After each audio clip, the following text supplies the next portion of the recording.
Bapak Ibu sekalian yang hadir, ya background-nya bermacam-macam, dari material science mungkin ada, ataupun dari fisika, ataupun dari computer science ya, ataupun teman-teman yang lain ya. Jadi saya akan coba share di sini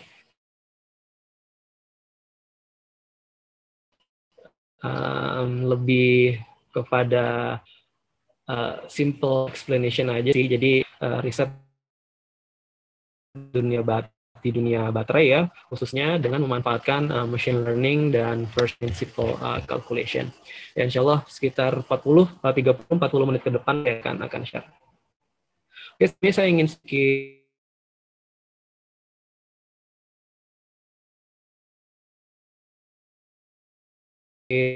memperkenalkan ya lab saya. Beliau juga menjadi staff scientist di Argonne National Lab ya, top tier-nya riset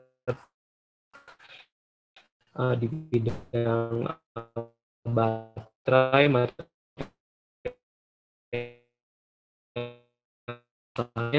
dan beliau itu alumni Austin, merupakan masih putus-putus Pak Hilmi suaranya, yang merupakan peraih Nobel ini. halo Pak Hilmi.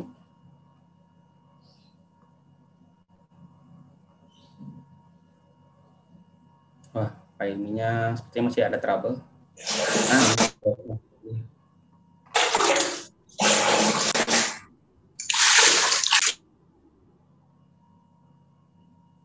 Oke, kita coba lagi ya. Kalau riset itu ada kendala-kendala, ada gagal, coba terus ya Pak, insya Allah. Jadi ya. kita coba terus ya. Ya, koneksinya mungkin agak ini ya. Oke, kita lanjut ya.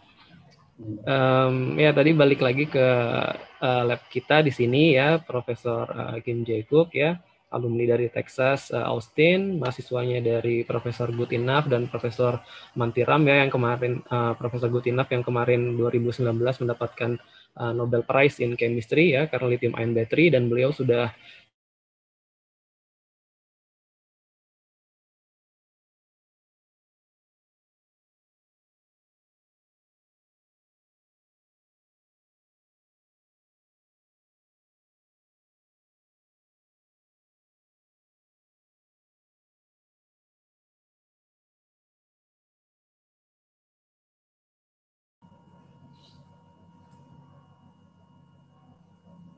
Halo Pak Hilmi, wah ternyata masih ya tadi lah banyak kendala di riset dan ternyata di koneksi pun sama gitu. Masih banyak kendala. Mudah-mudahan cepat bergabung kembali Pak Hilminya.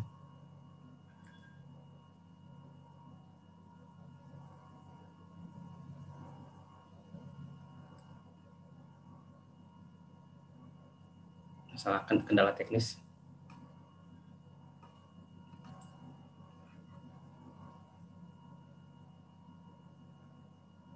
Ya, sambil menunggu ya Pak Hilmi masuk kembali.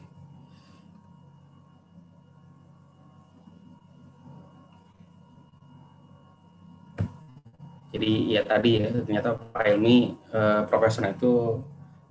profesornya lagi adalah peraih Nobel Prize di Chemistry ya tahun 2019. Biasanya emang kalau salah satu yang harus diikuti kalau di dunia riset itu biasanya follow big guy gitu. Biasanya dengan follow big guy itu kita jadi ikutan orang-orang gede gitu, karena kita belajar dari orang besar juga gitu.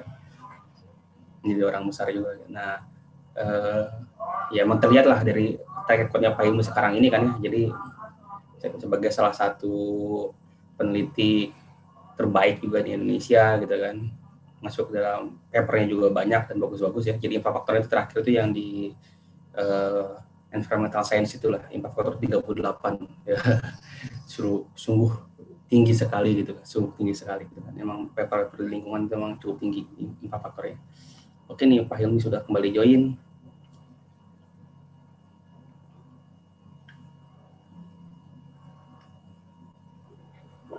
Tes. Oh, alhamdulillah sudah kembali join Pak Hilmi. Aduh, kenapa ya ini ya? Saya juga biasanya lancar-lancar aja nih kita. Oke, kita lanjut lagi ya, Bapak Ibu sekalian, Pak, teman-teman semua partisipan, semoga lancar ya. Oke. Ya, kita lanjut di lab kita itu kita fokusnya di baterai ya. tidak hanya di lithium ion battery ya, tapi kita juga fokus di beberapa post lithium ion battery ya, seperti sodium ion battery, potassium ion battery,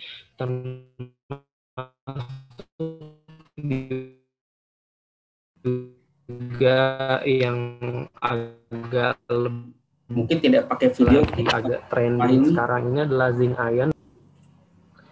Coba saya tidak pakai video ya. Atau lancar, lebih lancar, coba dicoba. Oke, coba ya. Tapi sekarang masih lancar ya, masih lancar Pak Alfian? Tadi sempat agak putus, tapi sekarang udah lancar lagi. Coba lagi dulu. Oke.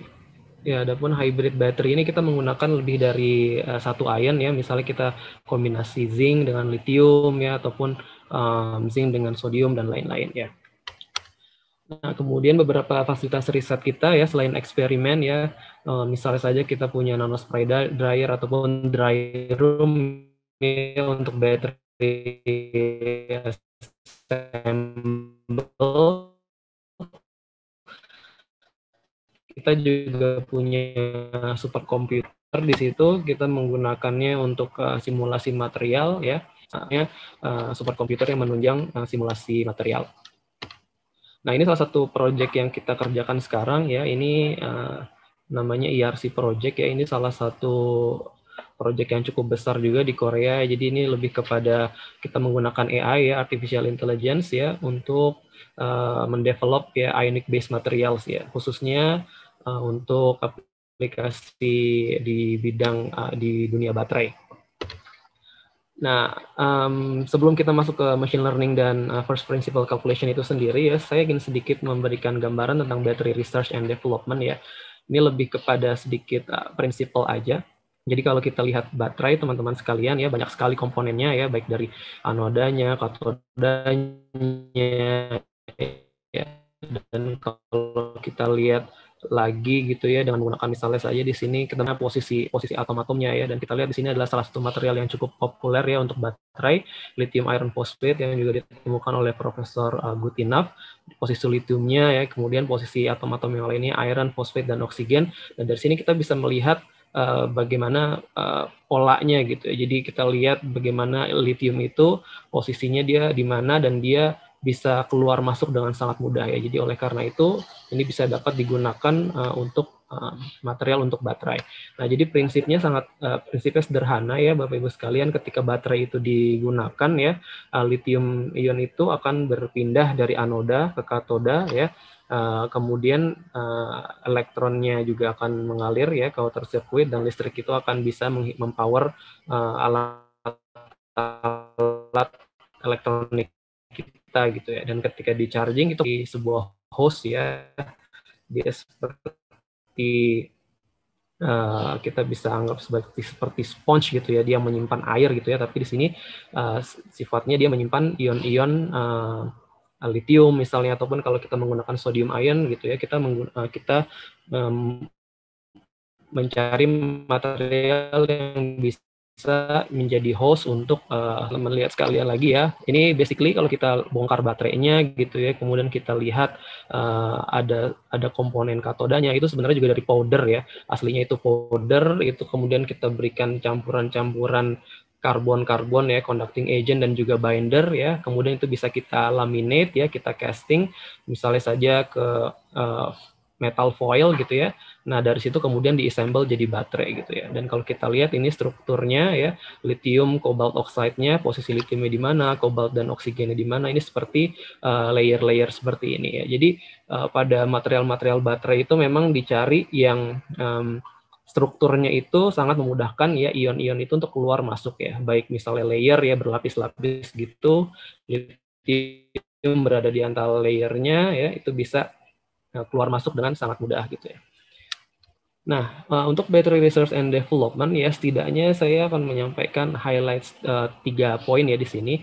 Yang pertama itu adalah synthesis dan characterization ya. Di sini tentunya kita proses bagaimana mensintesis material, preparasi materialnya, kemudian kita karakterisasi materialnya, dari yang basic, dari foldernya menggunakan misalnya dengan XRD, kemudian morfologinya kita menggunakan SEM ataupun TEM gitu ya. Ataupun secara in situ kita juga bisa cek ya, misalnya dengan in situ XRD ataupun in situ EXAFS, in situ Raman ya. Jadi ketika baterai itu dioperasikan, kita bisa tahu perubahan struktur apa yang terjadi, kemudian perubahan bilangan oksidasinya seperti apa gitu ya. Sehingga kita bisa memperoleh sebuah mekanisme ya ketika baterai itu dioperasikan, ketika di discharge ataupun di charge.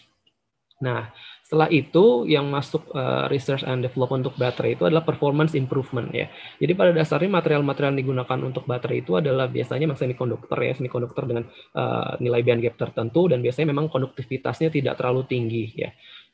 Baik secara electronic conductivity-nya ataupun juga ionic conductivity ya, sehingga di situ perlu adanya performance improvement. Nah, performance improvement itu seperti apa? Jadi kita meningkatkan performa dari material itu sendiri ya, bisa saja misalnya dengan doping ya, dengan doping elemen-elemen tertentu gitu ya, sehingga kita bisa meningkatkan electronic conductivity misalnya.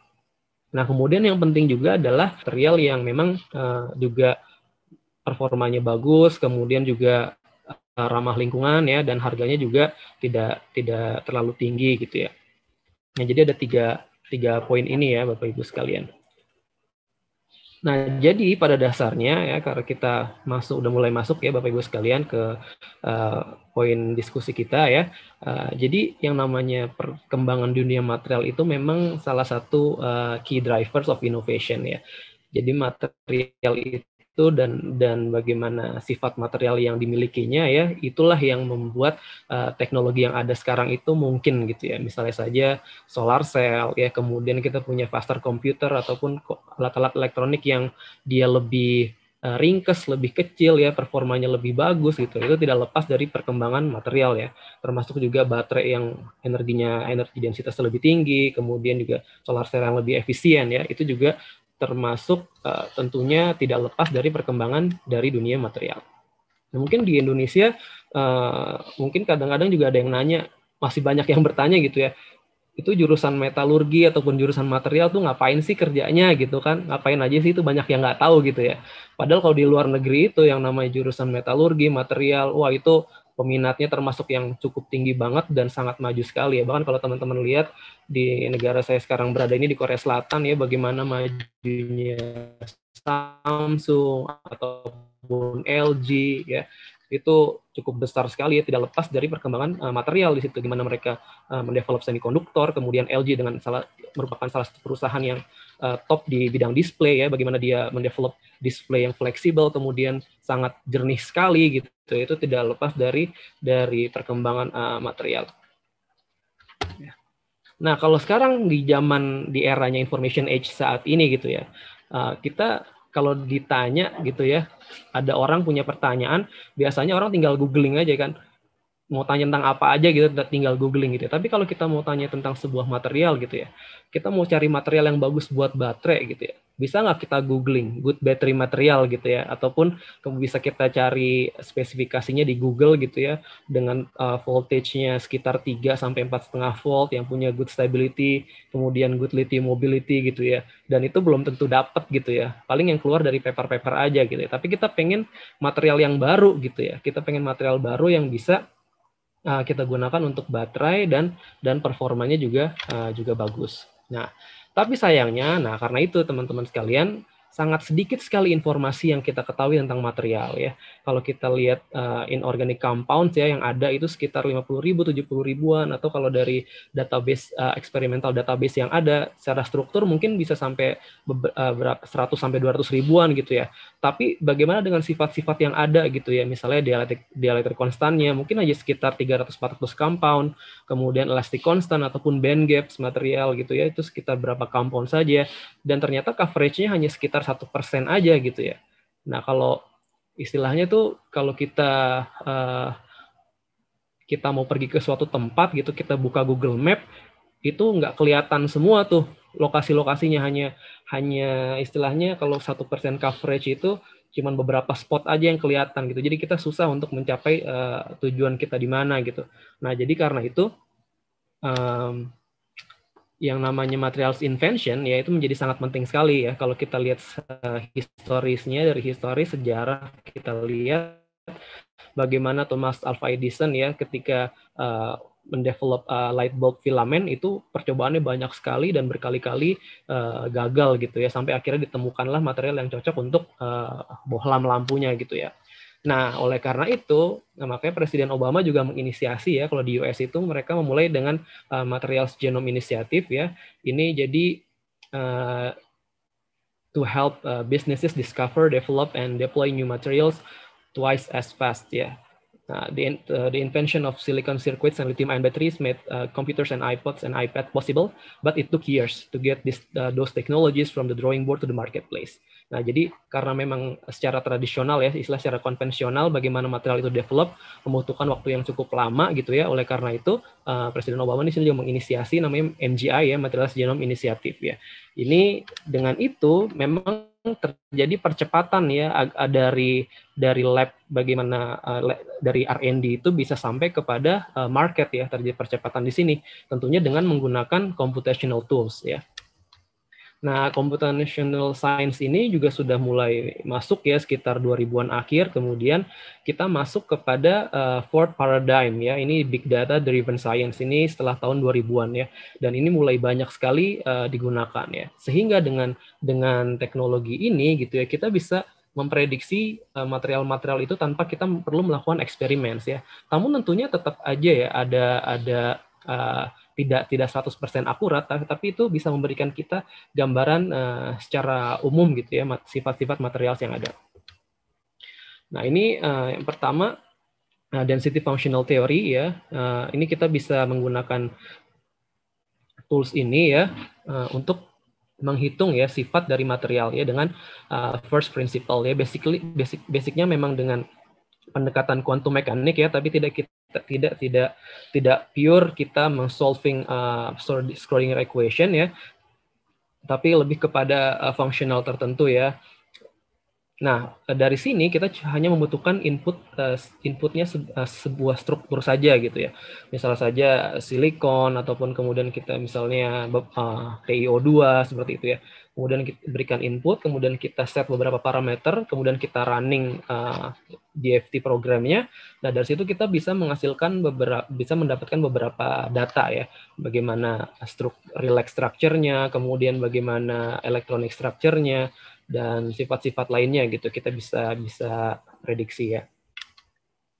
Nah, dari situ kalau kita sudah bisa mendapatkan data yang sangat banyak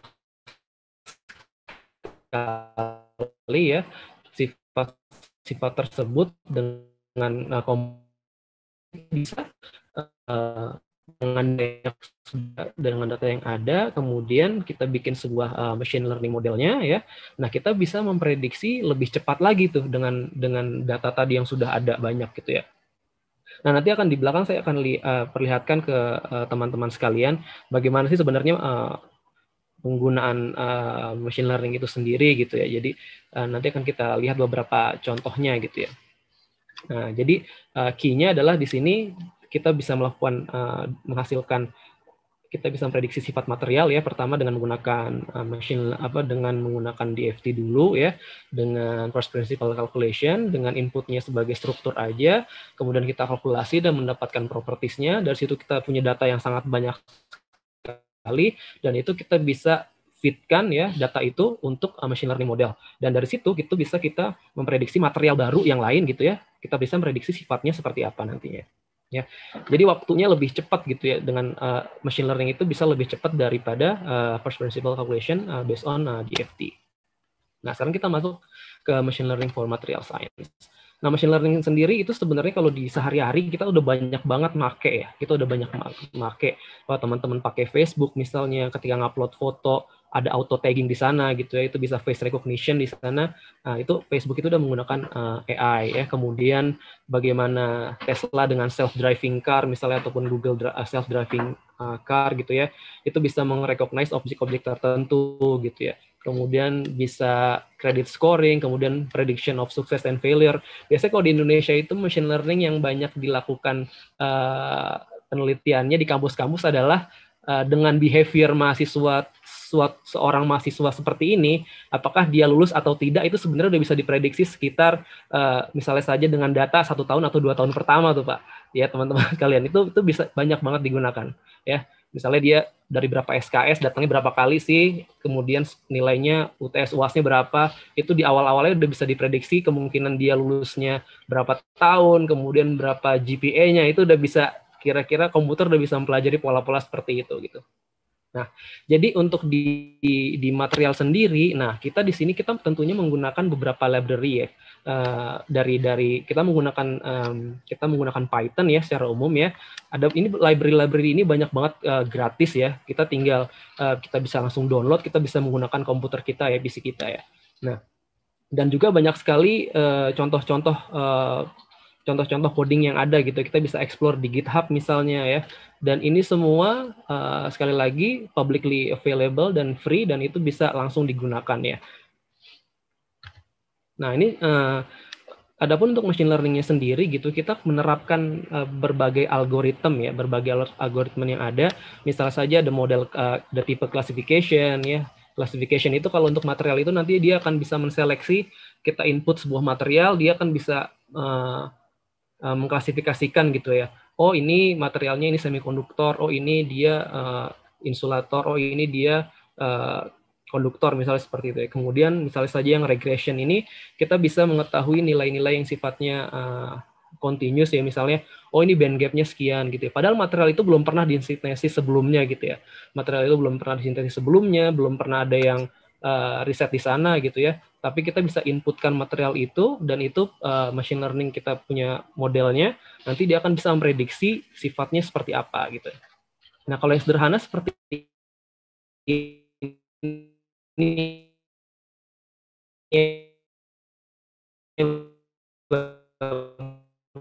sekalian, ini salah satu contoh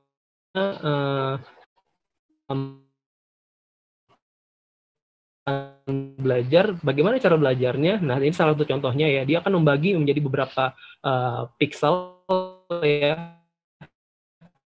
Dari sini setiap pixel ini punya brightness yang berbeda, ada kemudian brightness-nya bagaimana dari skin modelnya, kemudian kita berikan input yang baru, komputer tuh bisa menebak ya polanya, oh ini dia angka 4, oh ini angka 7 gitu ya. Nah, untuk di material gitu ya, nah kita perlu yang namanya deskriptor ya. Nah, kalau tadi yang di slide sebelumnya itu deskriptornya itu adalah pixel-pixelnya, kemudian dengan intensitas brightness yang berbeda-beda gitu ya. Nah, adapun untuk yang material, nah kita perlu tahu deskriptornya itu seperti apa. Nah, ini sebuah contoh ya. Kita lihat kalau teman-teman bisa menggunakan Vesta ya, software Vesta ini juga gratis, Bapak Ibu sekalian bisa langsung di-download juga. Kita inputkan saja sebuah struktur, nanti itu akan kelihatan ya. Kelihatan itu lapis parametersnya, ABC-nya panjangnya berapa-berapa, kemudian sudutnya alfa, beta, gamanya berapa, unit cell volume-nya berapa, kemudian posisi lithiumnya di mana, posisi airnya di mana, oksigennya, dan seterusnya ya. Nah, ini bisa kita jadikan sebuah deskriptor ya. Tentunya tapi tidak sesederhana ini ya. Ini bisa sangat kompleks banget. Misalnya saja lithium itu dia ionic size-nya berapa, kemudian atomic radii-nya berapa, itu bisa menjadi deskriptor juga. Ya, jadi pada dasarnya kita punya sebuah material di sini ya. Kita data retrieval-nya kita bisa ngambil banyak. Misalnya nanti akan saya share juga beberapa dataset gitu ya. Bisa dari materials project ataupun dari database yang lain ya. Kemudian kita bisa lakukan featurization-nya ya. Di sini kita bisa berikan deskriptornya ya, macam-macam deskriptornya, kemudian kita punya sifat yang mau kita prediksi itu apa ya. Ini sebagai labelnya gitu ya. Nah, kemudian dari sini dibuat sebuah modelnya ya. Nanti modelnya sudah ada, kita bisa input kan nanti material baru gitu ya, material lain ya yang tidak ada, bahkan yang tidak ada di dataset. Kemudian itu kita bisa memprediksi gitu. Nah, ini salah satu contoh nih yang paling ini yang agak cukup cukup menggemparkan juga sebenarnya ya. Bagaimana super hard material ya, Pak Alfian nih expert di ceramic material, tentunya sudah biasa banget sama yang namanya material hardness ya.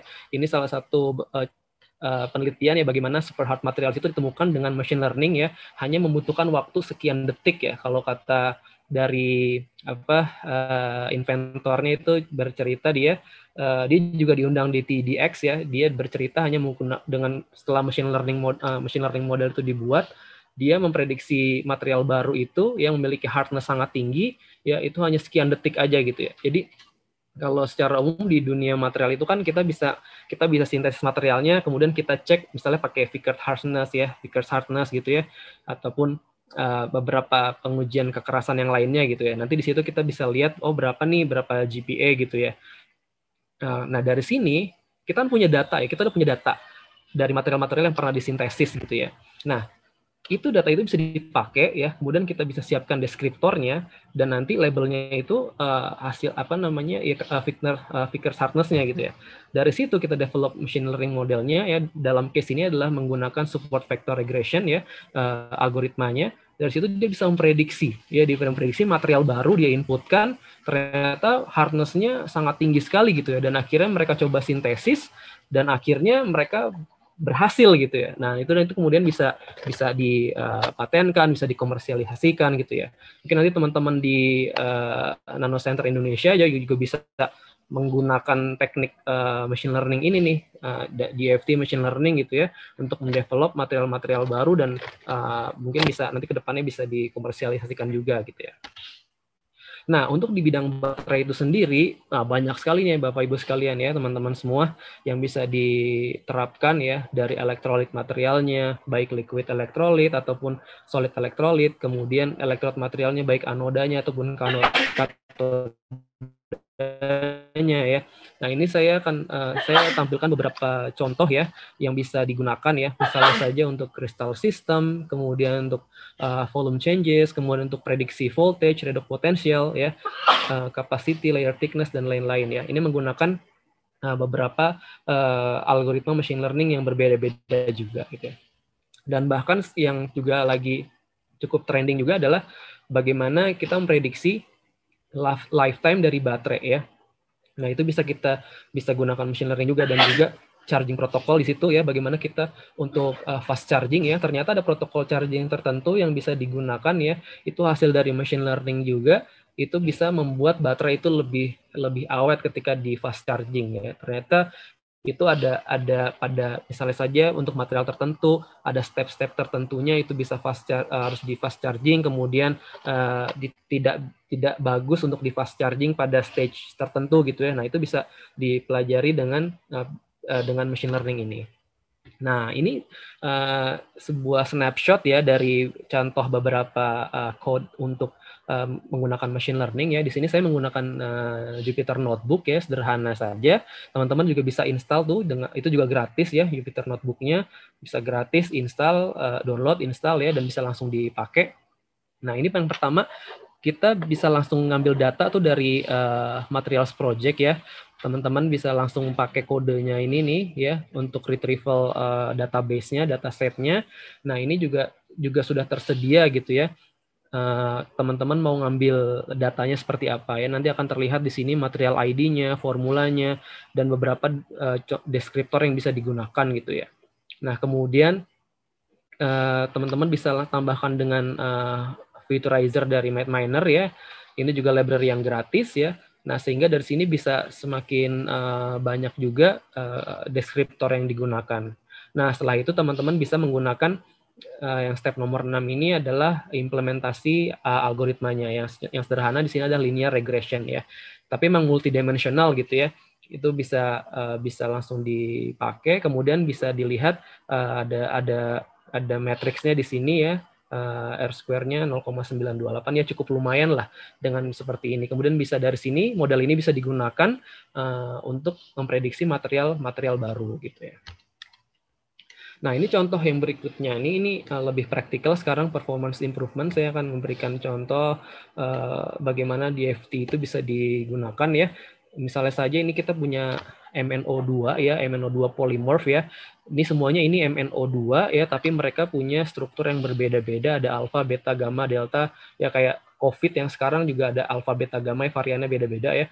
Ini juga alfa, beta, gamma dan lain-lain ya. Nah, ini MnO2 ini dia punya band gap-nya juga lumayan tinggi dan secara eksperimen dia juga secara electrical conductivity-nya juga rendah gitu ya. Nah, oleh karena itu kita ingin meningkatkan performance ya daripada material ini untuk aplikasi baterai. Nah, cara yang pertama adalah dengan doping strategi ya. Kita berikan doping tertentu, yang kedua dengan coating pada surface-nya dengan material tertentu ya. Tapi di sini saya akan contohkan yang doping strateginya. Nah, first principle calculation program yang bisa kita gunakan ya, ada FABS contohnya, kemudian ada init, kemudian ada Castep, ada Quantum Espresso. Beberapa program ini ada yang gratis, ada yang berbayar ya. Tapi untuk yang berbayar, yang gratis itu juga sangat banyak sekali dan komunitasnya juga cukup kuat ya, banyak yang nge-develop di sana dan banyak sharing-sharing juga di sana gitu ya. Jadi Bapak Ibu yang tertarik, yang ingin mencoba bisa langsung download ya aplikasinya dan bisa langsung diinstal. Nah, ini contoh. Jadi tadi kita udah lihat kalau kita mau cari sebuah host material untuk baterai, kita pengen material yang istilahnya ion itu keluar masuknya gampang gitu ya. Nah, ini adalah contoh alfa MnO2, dia bentuknya, dia strukturnya di tunnel gitu ya, seperti terowongan-terowongan seperti itu ya, sehingga memudahkan lithium itu untuk keluar masuk misalnya, ataupun ion-ion lainnya keluar masuk. Nah, tapi dia punya kekurangan tadi low electrical conductivity ataupun juga low ionic conductivity. Oleh karena itu kita pengen coba improve gitu ya. Nah, ini kita coba improve dengan vanadium nih. Kita mau masukkan vanadium di struktur itu. Nah, kemudian kita bisa ngecek dulu dengan simulasi, ya material simulation itu kita cek. Ternyata ketika kita sudah gantikan dengan vanadium ya, itu kita lihat di lattice parameter A dan B-nya ya. Nah, itu dia terjadi ekspansi ya. Dia terjadi ekspansi, kemudian lattice parameter C-nya itu dia akan semakin pendek ya. Jadi jalur keluar masuk lithiumnya itu semakin pendek gitu, dan terowongan itu semakin besar ya. Jadi itu bisa memudahkan lithium itu buat keluar masuk ya, ataupun ion-ion lainnya keluar masuk gitu.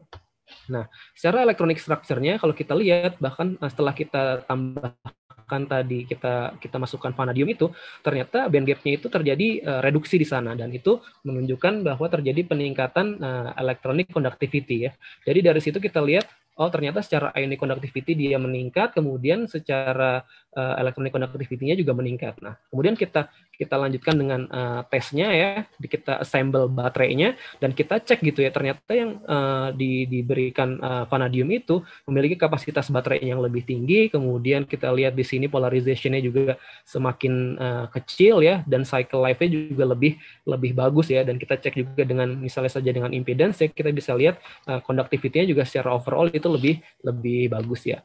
Nah, jadi ini kita bisa lihat pemanfaatan dari density functional theory ya untuk riset di baterai untuk performance improvement.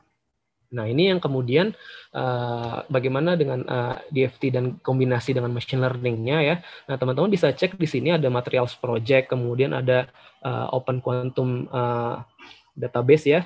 Kemudian ada Airflow di sini ya, automatic database juga, materials database. Itu bisa dilihat compound yang sudah dikalkulasinya ya, kemudian sekitar 140.000 lebih ya, kemudian band structure-nya, molekulnya dan lain-lain. Nah, ini bisa diambil semua datanya ya, dan ini bisa kita gunakan untuk pada machine learning yang ingin kita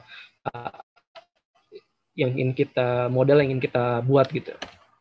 Nah, ini contohnya kita mau di sini dengan kita bisa melakukan screening ya dari 12.000 lebih ya, 12.000 lebih material itu bisa kita screen ya dengan kombinasi first principle calculation by DFT gitu ya. Kemudian dengan kita bikin di sini machine learning modelnya ya, sehingga kita bisa mendevelop material di sini khususnya misalnya contohnya adalah lithium ion conductor ya. Kenapa orang banyak yang riset di sini juga ya? Karena ini salah satu untuk meningkatkan safety daripada baterai lithium ion ya.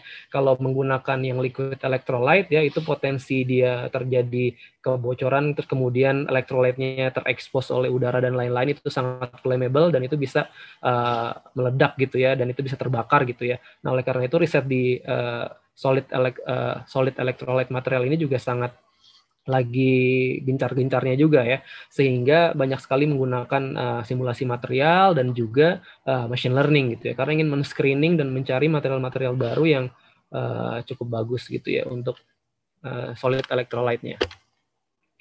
Nah, ini yang kemudian ya di sini kita berikan contoh ya. Kita menggunakan machine learning ini untuk memprediksi stabilitas material ya. Di sini kita memprediksi formation energinya ya. Dengan inputnya kita mengambil ini misalnya saja dari materials project ya, sekitar 24.000 sekian data, kemudian kita features-nya kita bisa ekstrak menjadi 176 features ya. Kemudian kita propose nanti machine learning-nya ya. Dari sini kita bikin modelnya. Nah, nanti kita punya material-material yang bisa kita inputkan ya, dan kita prediksi ya. Kita prediksi hasil dari formation energinya seperti apa. Dari itu kemudian kita masuk lagi kepada kita tes lagi, kita validasi dengan DFT ya, dengan first principle calculation. Dari situ kita mendapatkan gambaran yang lebih jelas lagi, baru nanti terakhir kita lakukan experimental validation. Nah, ini contoh juga ini untuk yang aluminium ya, bagaimana kita bisa memprediksi MnO2 ya, tadi alpha MnO2 yang digunakan untuk aluminium ion battery gitu ya. Kita bisa lihat stabilitasnya seperti apa, bagaimana perubahan strukturnya ya dengan menggunakan density functional theory. Nah, kemudian di sini kita bisa prediksi juga potensialnya seperti apa, kemudian bagaimana aluminium ion itu bisa migrasi gitu ya, bisa masuk ke dalam struktur dari alpha MnO2-nya ini. Gitu. Nah, ini yang berikutnya, Bapak Ibu sekalian, ini kita juga contohnya ya, tadi kita sudah develop misalnya saja machine learning model untuk formation energinya ya, kita menggunakan beberapa algoritma di sini ya, kita bisa prediksi nilainya berapa, kemudian kita fitkan lagi untuk DFT di sini, kita bisa memprediksi potensialnya voltage-nya berapa gitu ya. Nah, untuk DFT sendiri banyak sekali ya Bapak Ibu yang bisa dilakukan juga ya, selain tadi struktur, kemudian putus lagi deh.